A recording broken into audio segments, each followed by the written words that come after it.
মিমিকে মারার জন্য দুইটি লোক তার পিছু করছিল।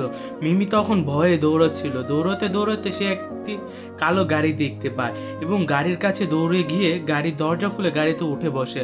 আর গাড়িতে বসে থাকা লোকটিকে বলছিল, আমাকে বাঁচান প্লিজ, ওরা আমাকে মেরে ফেলবে, প্লিজ আমাকে বাঁচান। এভাবে ওই লোক দুটো আসছিল। তখনই মিমি হাত জোর করে তাকে বলে, আমাকে বাঁচান প্লিজ, গাড়িটি স্টার্ট করুন।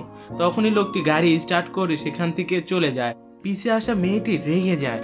মিমি পুরো ভয়ে ঘেমে গিয়েছিল। কিছুক্ষণ পর গাড়িটি থেমে যায় আর মিমি ঘুম ঘুম চোখে তাকিয়ে দেখে সে তার বাড়ির সামনে চলে এসেছে।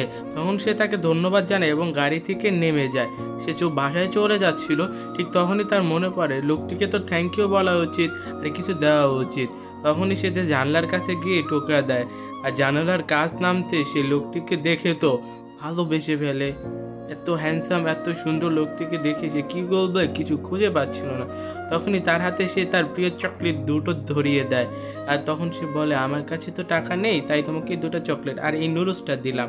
লোকটি তো তাকিয়ে তাকিয়ে দেখছে আর ভাবছে ও কি করছে এগুলো, আমার কাছে টাকা নেই, আমার কাছে এগুলোই ছিল, তাই তোমাকে এগুলো দিয়ে দিলাম। এ বলে সে মিমি দৌড় দিয়ে চলে যায়।